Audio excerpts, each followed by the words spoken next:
양당 대표 간의 회담이 있었습니다. 첫 공식 회담인 만큼 화기애애하게 시작하길 바랐습니다만 한동훈 대표의 모두 발언으로 분위기가 애매해진 것은 아쉬운 대목입니다. 한 대표는 민주당의 검사 탄핵을 걸고 넘어지면서 판결 불복 빌드업이란 허무맹랑한 소리를 했습니다. 검사 출신, 법무부 장관 출신, 흔히 법잘할 대표의 말장난에 지나지 않습니다. 한 대표가 말한 판결 불복을 검색창에 한번 쳐보시기 바랍니다. 판결에 대해 불복할 경우 상급 법원에 상소를 제기할 수 있다는 내용의 대법원 홈페이지가 가장 먼저 뜹니다. 빌드업 같은 이런 소리를 하지 않더라도 상소할 권리를 제대로 보장받는 것이 민주주의고 법치주의입니다. 그 말에 저희가 매우 의심스럽습니다. 마치 유죄를 확신하고 계시는 듯하니 더욱 그렇습니다. 상소권을 행사하지 말라, 이런 주제넘는 훈수는 그만두시고 최혜병 특검법 등 산적한 현안 해결을 위한 민주당의 노력에 여당 대표로 적극 협조하시길 바랍니다. 저는 솔직히 뉴라이트를 잘 모릅니다. 이거는 제가 하는 말이 아니고요. 윤석열 대통령이 지난 29일 국정브리핑에서 이렇게 말을 했습니다. 뉴라이트에 대한 국민적 비판이 거세지다 보니 일단 모른다라고 잡아떼기로 전략을 짠 것 같습니다. 27일 운영위원회 전체회의에서 김태효 국가안보실 1차장이 대통령은 뉴라이트라는 의미를 정확히 모를 정도라고 주장을 했고 그로부터 이틀 뒤 대통령은 정말 모르쇠로 일관을 한 겁니다. 뉴라이트가 뭔지도 모르는데 나라의 요직에 뉴라이트 친일 매국 인사들을 빼곡하게 채워넣은 것입니다. 뉴라이트 정말 모르십니까? 내일 인사청문회를 앞두고 있는 안창호 국가인권위원장 후보자만 해도 그렇습니다. 대한민국은 1948년 한반도에서 주권이 국민에게 있는 민주공화국으로 탄생했다. 2019년 8월 23일 안창호 후보자가 기고한 컬럼의 첫 문장입니다.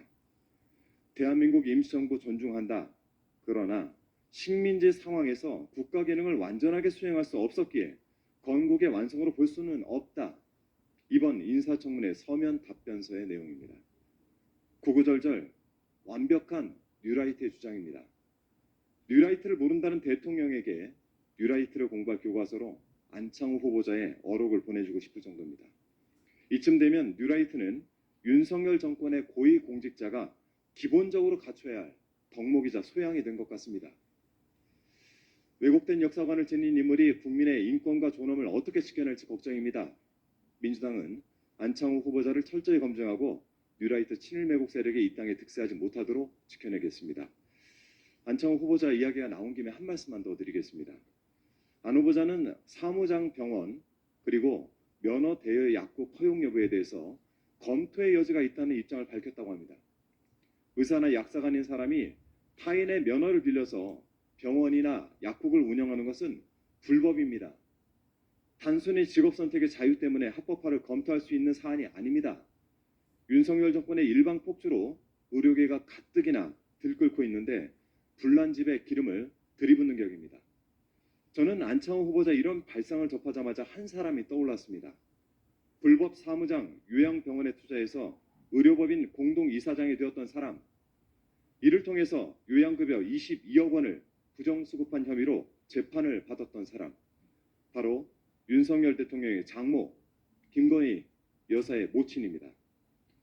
국민의 인권과 존엄을 지키는 것은 숭고한 일입니다. 그렇다고 대통령 장모의 직업 선택의 자유까지 지켜주기 위해서 불법을 합법화하는 불상사는 없기를 바랍니다. 이상입니다. 어제 여야 대표 회담이 아주 오랜만에 있었습니다.